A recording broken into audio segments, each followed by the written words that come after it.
Welcome to The Mentor List, a source of sound advice with your host, David Lewis. To seek support, and you need to allow yourself to be supported.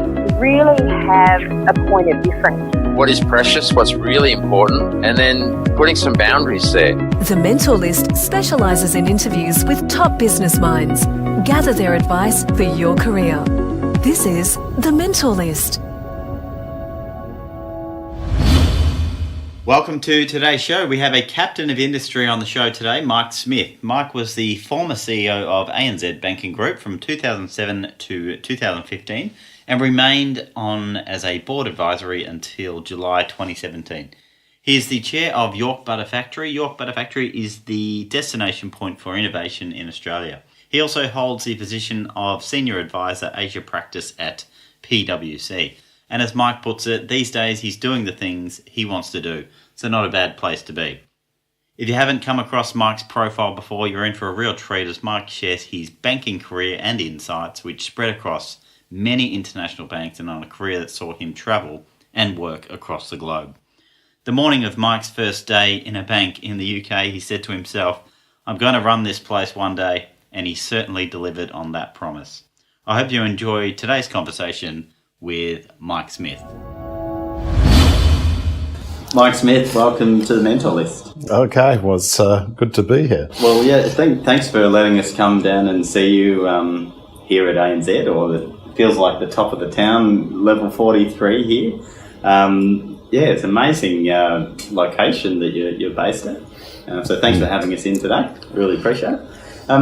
So, yeah, really excited to sort of start digging into your story, and I know it's a big story, so I'm conscious that, we've got 20, 40 minutes. No, maybe we can do 2 or 3 chapters. Yeah, I'm happy to do that if you are, if you cut the time. We might just kick off. Do you want to share with the listeners a little about yourself? My career?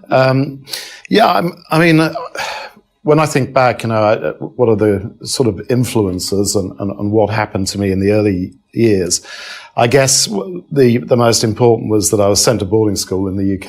I was raised in Kenya, in East Africa. Right. And I guess that gave me an independence at an early age. From there, I went to university in London. And that was in the mid-late 70s, because I do look much younger than I am there. Really, the UK economy at that time was in a terrible mess. Right. And I really never thought about working so much in the UK as, to get out and find somewhere else to go. Originally, I was going to go in the Navy, and then I think the Royal Navy sold most of its ships, or scrapped them, and I really didn't think that was going to be a career. It was probably something I wanted to do when I was younger. Yeah.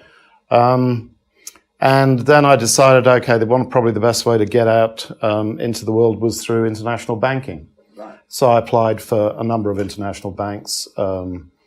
Primarily American, and of course HSBC, which was then a Hong Kong bank in those days. Yes. They gave me a job offer before anyone else, so I took it. Right. Okay. That's the start. And that was the start. Yeah. Really, I didn't know anything about banking, other than when I went to cocktail parties with my parents in East Africa. I always thought that the nicest houses we ever went to seemed to be owned by bankers, right. So I thought it can't be a bad thing to do. Must be something. Yeah, absolutely. Yeah. But actually, the first day I walked into the bank, I just knew that it was for me, and that was totally fortuitous. I really didn't know anything about it, and despite having an economics degree, so I knew how it worked. But, the interesting thing was I just felt totally comfortable. I got it, I understood it. And that was very lucky. And from there, I moved, I think about 10 countries that I've lived in. And over a 30-year career, almost 30 years with HSBC, I covered off on investment banking, retail banking, broking, general management, country management, operations strategy. I did most things in the discipline of banking. And of course, in 2007, I was approached to do the job at ANZ. And I was at a stage of my life where I thought, well, unless I make the change, now I'm going to be doing this for another 10 years or so. And who knows where I would have gone with that. But I really felt it was right for a change. I'd been to Australia before. I'd been here in the 80s. Two of my kids were actually born in Melbourne. Okay. And so I had an affinity with Australia and Melbourne in particular. So I decided, we'll do it. And, 10 years later, I'm still here. Because the job's not keeping you here, so you obviously No, I became an Australian citizen, and this is home. Very much home, and I've thoroughly enjoyed my time here. Apart from the tax. Death and taxes, it's guaranteed. But they're higher here than they are in most places. They are, I agree. Okay, so I think when we were talking before, we were talking about a helicopter view of the career. I think that's probably a space shuttle view. So we might sort of jump back a little bit. And I mean, so maybe we could go to Argentina and talk about the reason for the move there, and I guess some of your experiences there. Yeah, that was obviously with HSBC, and that was in 1997. What had happened is HSBC purchased a bank and financial services group called the Grupo Roberts in Argentina.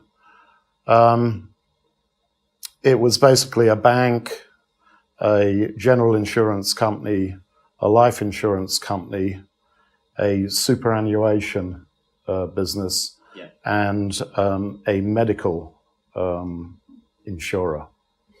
So the bank was half the business, and the other businesses were the other half, if you like. Sure. And they were countrywide. It was the fourth largest bank in the country, and actually, being a family-owned business, it was run in a very different way than HSBC would run something. Yeah. So my job was to go in and bring it into the HSBC family. Right.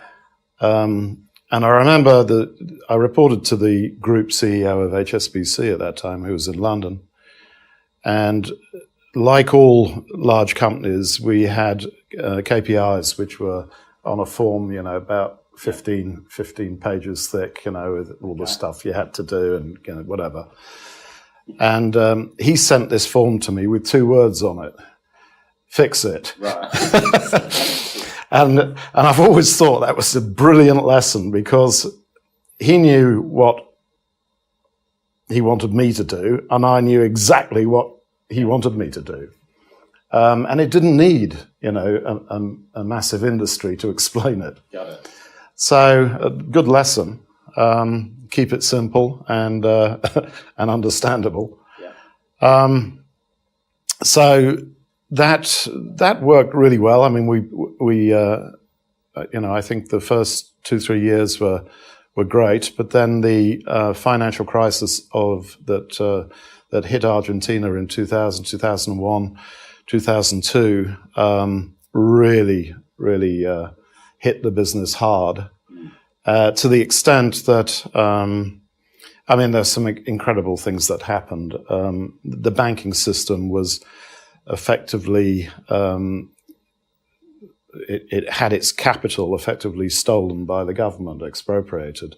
And the way they did that was, at the time, the government, or the Argentine peso, was fixed to the US dollar as a peg. Yeah. They unpegged it, but at a different rate for assets and liabilities. Okay. So I woke up one morning to find I had no capital, which is, quite an issue. It's quite an issue. Yes. It created runs on the banks. It was an appalling Is this situation. similar to the London people at the ATMs taking it? Yeah, but it was much worse than that, and that the branches were literally mobbed. I mean, this was all banks, and finding ways to get cash to people and sort it out. Finding liquidity generally was very difficult. Then the government imposed a law that prevented people taking out their own money to a limit of something like $200 a day. Okay. And you can imagine people's reaction to that. So they blamed the banks and literally stormed them. We had to have steel plates welded to the outside of the branches. They were attacked. We had a gun battle inside our main office where a crowd of protesters actually were trying to burn the building down. Wow. And we managed to evacuate 1,000 people through, there was tear gas going off and bullets ricocheting around. And two people. Action movie. Oh, well, it was something crazy. And, 2 people were actually killed in that problem. But we got all our staff out safely. Yeah. And I was very pleased to do that.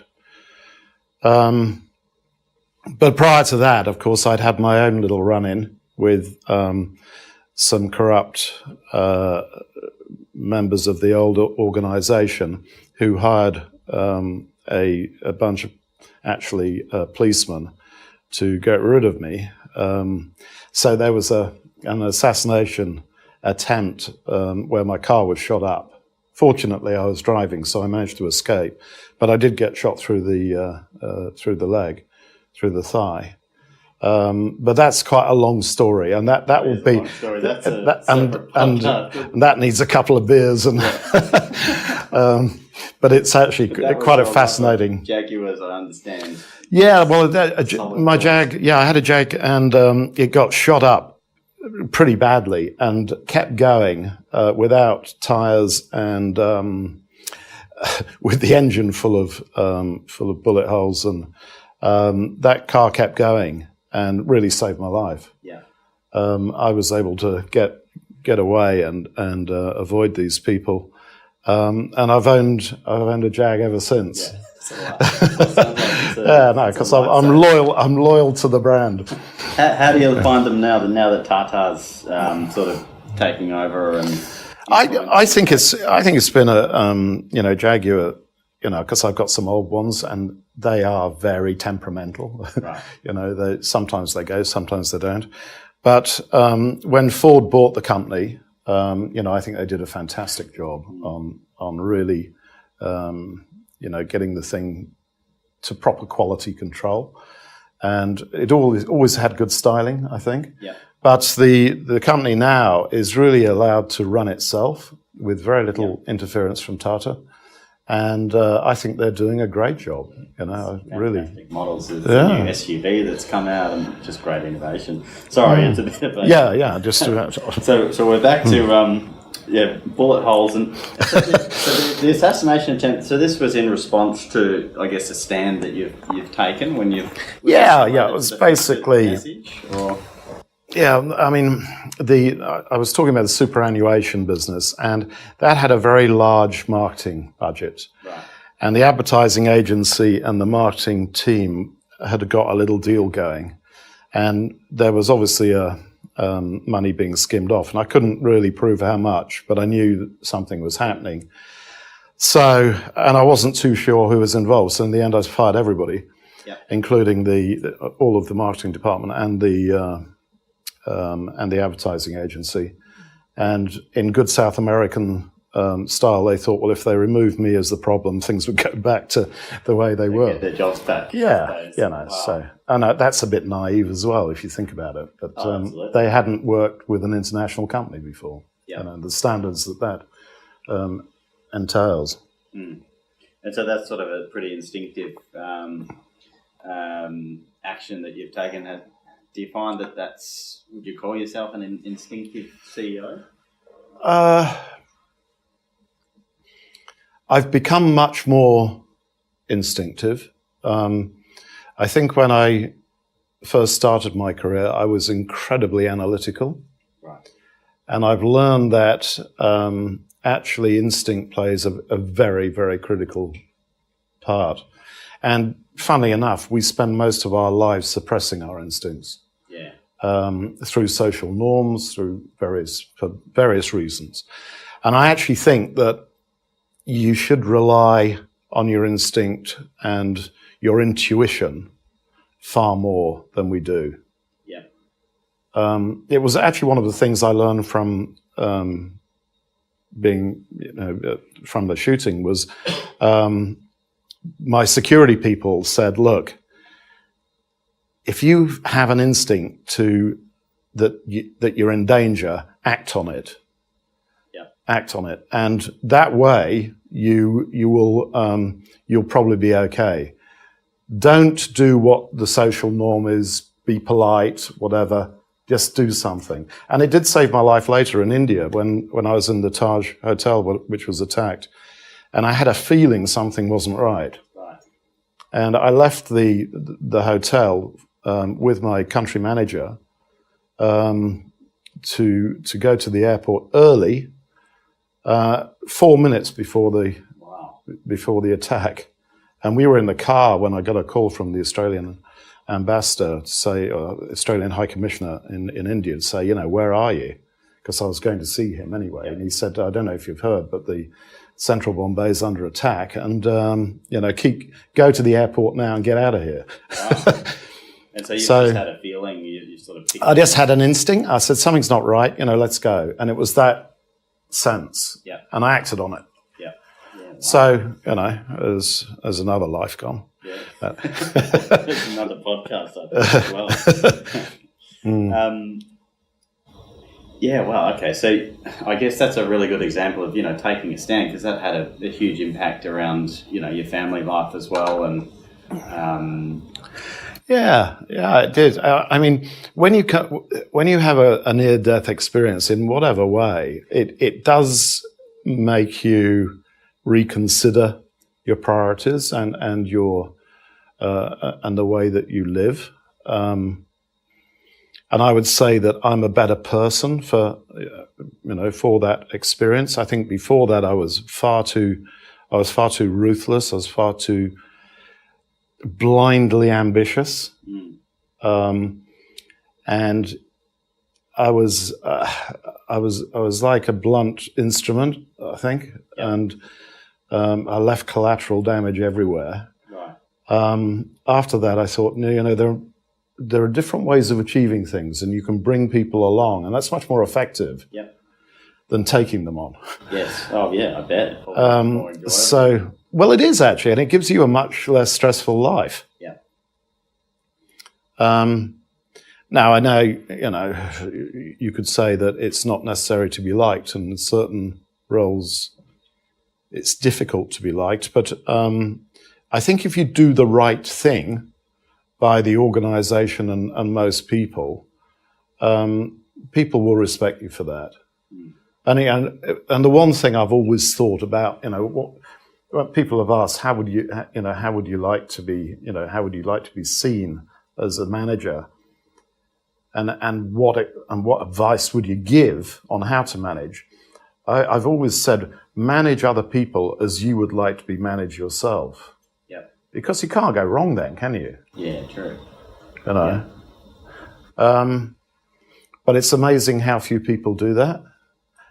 Yeah, and it's a simple message as well. A very simple message, yeah, and I think it's a valid one. But there is no doubt that as you go through life, I guess it's this concept of wisdom. Wisdom comes with experience, and I think that as you experience more, your decision making becomes better. Right. Because it becomes defined by what you know. Yeah. And I've always said, I've never actually had any regrets, because when you make the wrong decision, you learn from that too. Yeah. And the next decision you come to, you take that bit of experience and learn from it as well.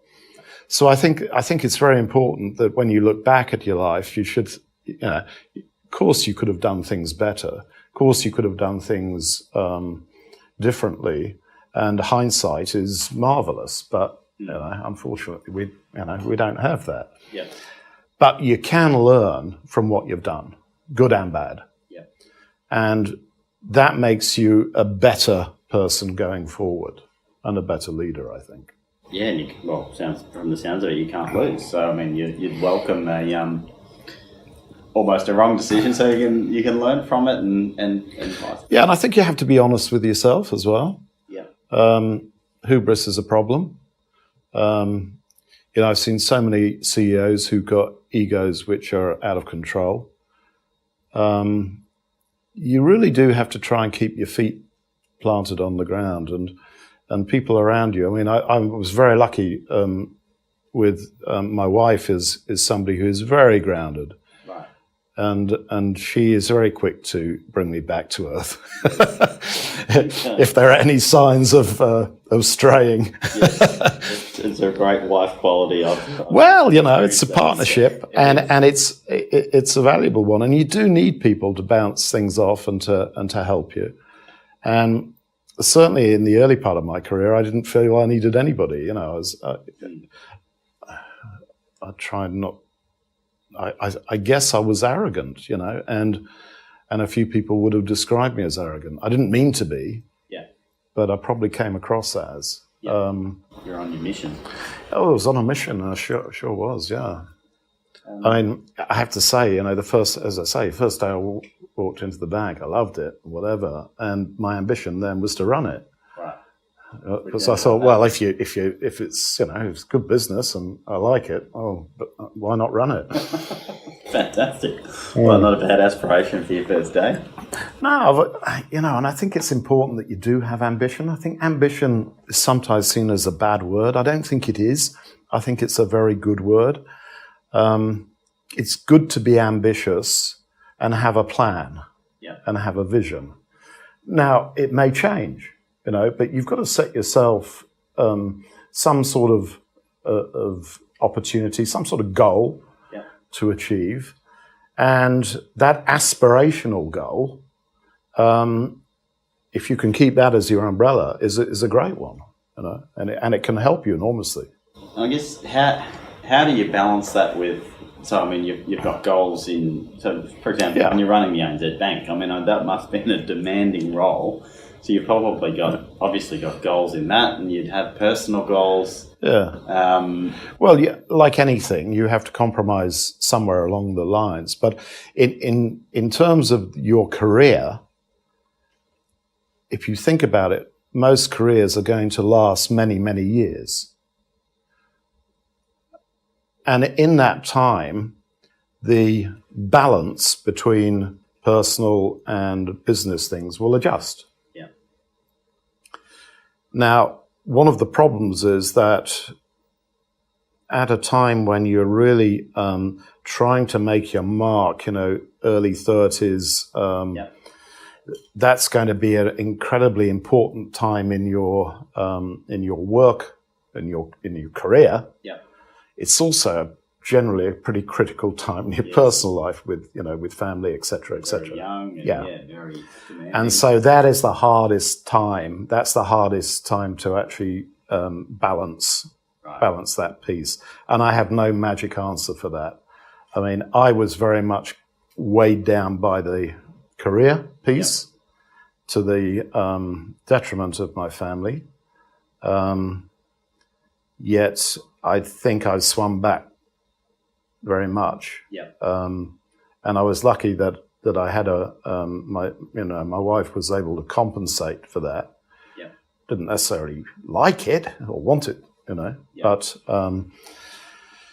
again, I think that's when you need that partnership to work. Oh, definitely. But it's not an easy one, And let's face it, if you're going to be a CEO of a major corporate major, a company with, with a market cap of 100 billion or whatever. Life balance is quite difficult because you're at it, 24/7. Yeah, everybody wants to ask you a question. Well, and you are on duty all the time. You're always on parade. Yeah. No matter where you are, holiday is not something you think about. Yeah. Well, so just because you mentioned it, I mean, your 9 years at ANZ, did you actually get time to sit on a beach, or was it like? Well, what happens when you're at the top? Well, what you do is work out where you can get what I call downtime and thinking time. And I used to actually like flights to just think and do, and not think about what you do day to day, but really think about what's happening in the world. What are the new issues out there? Where is technology going? Where are politics going? Where is the whole environment, the model of the economy? Where is all this changing? And actually, on holiday, what I would do was go to Europe. We bought a place in France many years ago as a lifestyle thing that because we moved around so much, the kids thought of that as home. Yeah. And why it worked for me so well there was the time difference was so good, because I'd have all my emails when I woke up in the morning, and I'd spend a couple of hours just doing them all, making a call and whatever. Yeah. Family weren't up yet. Right. They get up and that's the whole day, and everybody here's gone to bed. Fantastic. And so that really worked well, but you've got to try and do that sort of thing, plan that that you can get proper downtime and quality rest time, because frankly you need it. Yeah. You do need to recharge. There's anybody who thinks you can just keep on going, is not right. Yeah, absolutely. And I guess that you never sort of see the sacrifice. I mean, you see the CEO of one of the biggest companies here in Australia, but you don't really necessarily get to appreciate, the sacrifice. Oh no, and the sheer amount of work, and the fact that you're waking up in the morning, the first thing you're doing is looking at your positions and where currencies have gone and how it's moved, and Right. When you think about it, if you've got close to $1 trillion balance sheet, that's an awful lot of money to be managing, and it's other people's money. Yeah. Then a good part of that is shareholders as well. There's a fair amount of shareholders' funds in there as well. So you've got massive responsibilities, to say nothing of 50,000 staff, and whatever. But your customers, be it 8-9 million of them, are going to expect you to, and quite rightly, expect you to look after their interests, as are your 500,000 shareholders, etc. So, again, if you can try and make sure that all those interests are considered in the same way, you're going to be more successful. Because if you run a business purely for shareholders, or if you run a business purely for staff or purely for customers, somebody's going to get upset. Yeah, right. Wow. Yeah. So that was the first thing in the morning. How are we going? Gosh. Oh my gosh.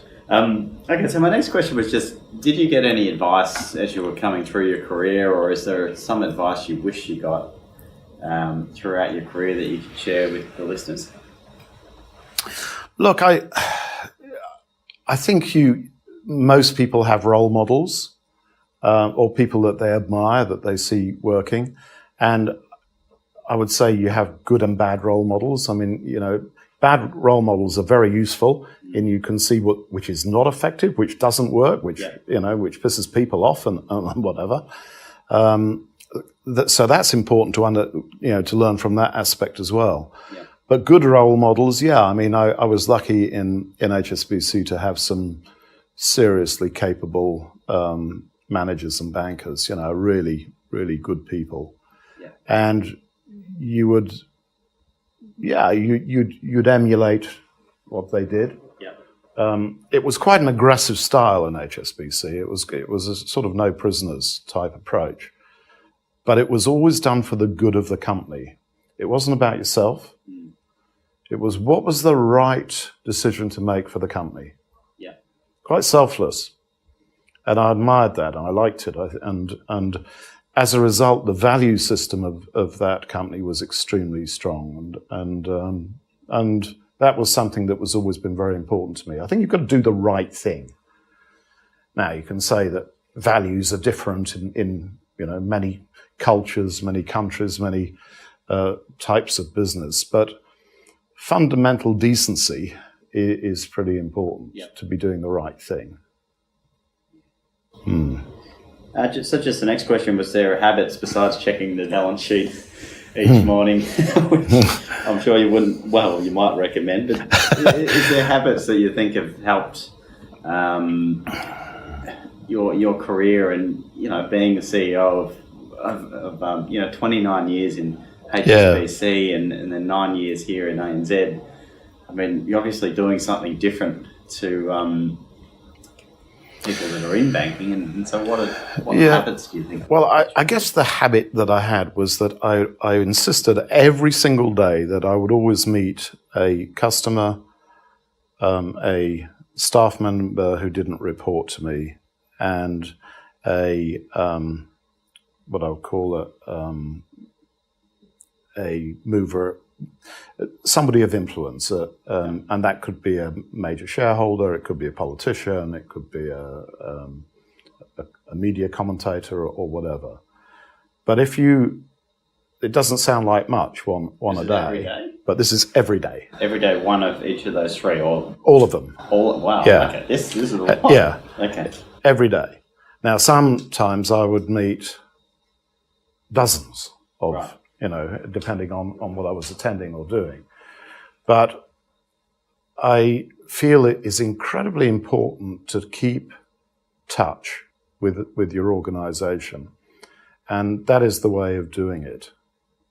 Yeah. So for a customer, of course, it's important to speak to mum and dad and the corner store as it is to the CEO of Telstra or whatever. It is also important to understand in your own business, and I used to have round tables once a week with junior staff, just to understand how they thought the business was going, and they could ask me questions about what I thought, because as a CEO, the big problem is that you are often told what people think you want to hear. Yeah, right. I can imagine. Yeah. So you have to find a way of getting a different feedback. Yeah. And it's amazing what you do learn and what you can pick up and change. So, look, I think touching the organisation in any way you can is critical to success. Yeah. That requires huge personal involvement and time. And you have to be prepared to do that. Yes. Oh, well, yeah, I can imagine 3 meetings a day, and I mean, just so much demand on your time. Yeah, there's 1,000 other things going on, but it is critically important. Yeah, fantastic. Yeah. Thank you for sharing that. The other question was just around if you had a quote that you've hung on to that you'd like to share with listeners, one of your own or someone else's. A quote, right. Well, I think Abraham Lincoln's, you can't please all the people all of the time. That's a fantastic one, but you can please some of the people some of the time. You can't boil the ocean. Yeah. And I think as you get more senior, it's very hard to actually please everybody, and you have to accept that not everybody's going to be happy. Yeah.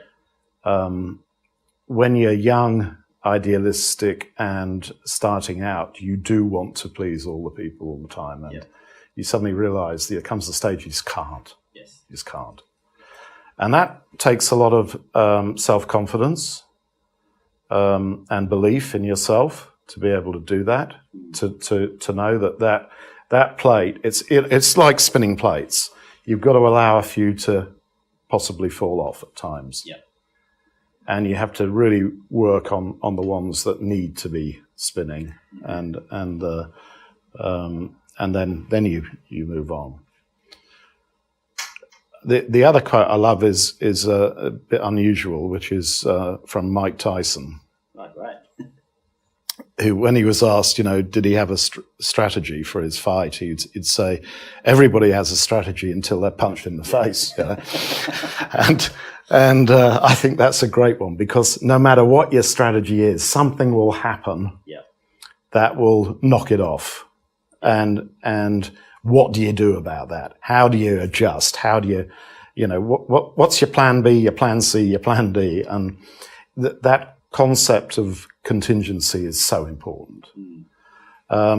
You've also got to be, I mean, my own quote is that, if you like, or it's not really a quote, but so much as a statement, is that the more senior you are in an organization, the more you have to look at the big picture. Yeah. But you have to understand that the big picture doesn't have a frame. Right. So you are managing ambiguity all the time. Right. Now, a lot of people hate managing ambiguity. They love to be in their slot in a box and know what they're doing and whatever. The more, but the more senior you get, the less you can do that. Yeah. I guess, the thing that I always look for in senior management was the ability to be visionary or to think strategically, but still act tactically. Right. It's quite rare. Yeah. Quite rare. It's not an easy thing to find people who've got that ability. You can get plenty of people who do the execution well, and plenty of people who are great at the vision and the strategy, but actually finding people who can do both, quite hard. Yeah. And I think that's, you can train yourself to do that, I think, but it's easier to be a visionary and learn how to do the execution than it is to be an executioner and learn the vision, I would say. Thank you for sharing again. You've just sparked my interest with the punch in the face. So, and it makes me think to ask about the GFC and some of the great crises that you've managed through. I think I've done 7, something like that. 7 financial crises, of which the Argentine one was the worst because it was so dramatic, right, and the impact on everyday life was huge. In terms of the global downturn of the GFC, of course, that was probably the most major that we've seen in recent history in terms of its broad reach, which we're still going through the effects. Yeah. It's interesting that you mentioned 7 in total in your career, and so it sort of makes you think that it's almost a natural thing for it to occur. Well, it is, and particularly in banking, where you never learn from your mistakes. Actually, it's the same in all industries. It's amazing how the same story you read in history. Yeah. We don't learn enough from history. Yeah. That will be one of the things I'm always amazed at. I mean, you look at the politics now in Europe, and you think, does nobody remember what happened, just 70 years ago? And it is frightening that people do forget, don't learn from history, and make the same mistakes. Well, it's good if you're an accountant or a lawyer, I suppose, because, there's always work. Well, Yes, some of our other interviewees are saying that they're up for grabs. They'll be outsourced and automated, and well, they're in the process of it. And so yeah, maybe nobody's. Well, you know, we're in the next revolution. There's no doubt about it, and this is the technical revolution, which is as significant as the industrial revolution. We are looking at an old economy and a new economy, and the models and process that drove the old economy is just not going to work in the new one. Now, we're still probably going to make cars, but we'll make cars differently. Yeah. And it won't be here. Yeah. But it's really understanding, okay, what is important for the future? You know, what's going to create jobs for our kids?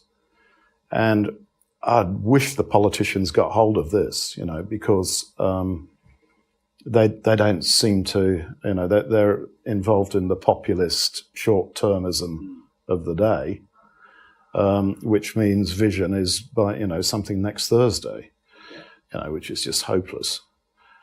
But we have to adjust, because Australia can't put its head in the sand and say, well, we don't need to change, and the rest of the world will pass us by. You know.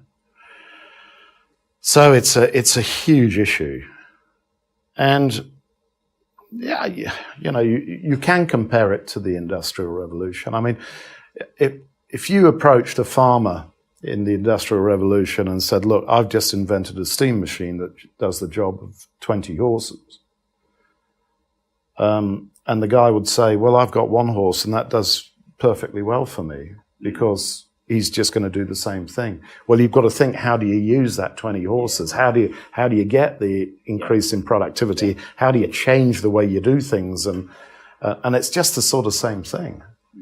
You think 8 years ago there wasn't an iPhone in Australia.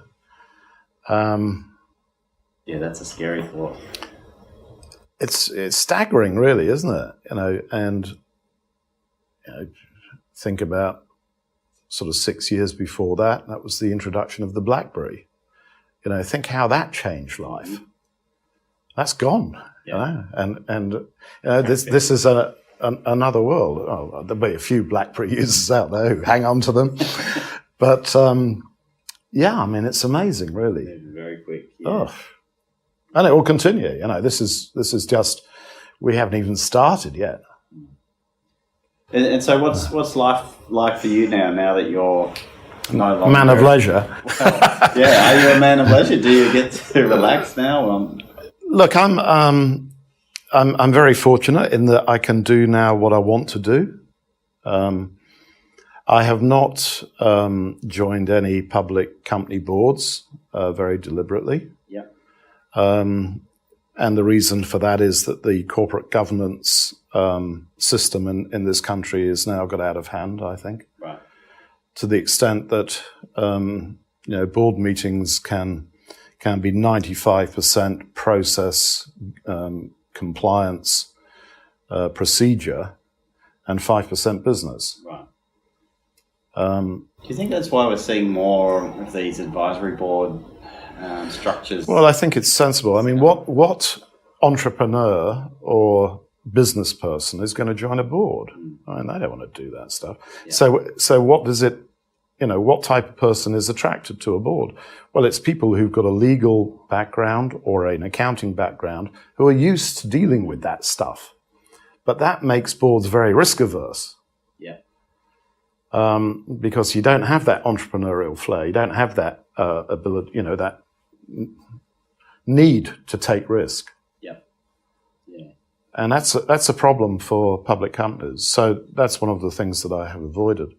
What I have got involved in is in the startup industry. You know, I'm chairman of York Butter Factory, and that's great fun.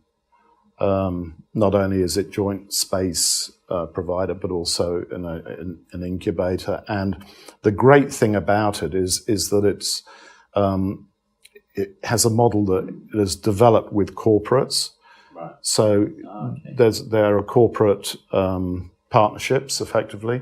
So if a company like ANZ, wants to do some innovative type of, they need a problem solving, they can give it to IBF, who can find the right company out there, the right way of dealing with it, that can work with their own, with ANZ's innovation people and come up with something quite different. Because if you try and innovate within a corporate culture, it won't really work very, very easily. Been tried. Well, corporate cultures tend to protect themselves. Mm-hmm. And, you know, it's like any maverick in a corporate, you know, within the, say, the executive body, will have their edges clipped off corporate culture is very strong at keeping self-preservation. Now, we're in a world where that ain't going to be enough. Yeah. So, so that's one thing I'm doing. I'm still working as an advisor with PwC, which I enjoy. And I'm involved with a couple of other smaller companies, which, you know, just I'm giving them a hand. Yeah. And I actually really enjoy it. So I'm doing what I want to do. Yeah. Which is a lovely place to be. It's the first time in my life that I'm in that place. And I'm growing wine, you know, growing wine. Yeah, fantastic. Yeah. So I've always enjoyed that. When can we get the first bottle? Well, we should have brought one along, actually. Then the interview will get better and better. I'm glad you wanted to do the podcast today, and we could fit into your. Is it a leisurely schedule, or are you still? No. I actually find I'm still working quite hard. But if I suddenly want to think, you know, the sun comes out and I want to go and spend a couple of days down at the farm, I can. Great. Yeah. And you know, the great thing about what I am doing now is that you're always connected, and with broadband, or you know, basically any decent wireless service, you know, you're in contact, and you really, it doesn't really matter where you are. Yeah. And for those face-to-face meetings, well, you can organise those in a week or whatever it is, you know. And it's still important. Relationship is so important in any type of business. Yeah. Things don't happen overnight. You know, you can't have lunch with somebody and say, well, you know, that's I've got a good relationship with someone. You know, you've got to work it, and so that's still important. Oh, absolutely. Yeah. Thank you for sharing that. Just the last question before we let you go. Just a book. If there's a book that you've read that you recommend or that you're reading that you'd share with the listeners. Yeah, it's an interesting one. I read a lot, actually, and you know, I have a favourite book of the moment. And actually, a colleague of mine gave me a book called Meditations by Marcus Aurelius, which is really extraordinary, actually. And he wrote it more as a diary of observations. And as a Roman emperor, I mean, it's interesting that he wrote it in Greek. Maybe that was for keep it private or something, but fascinating. And what he writes is extraordinary comments on common sense. Right.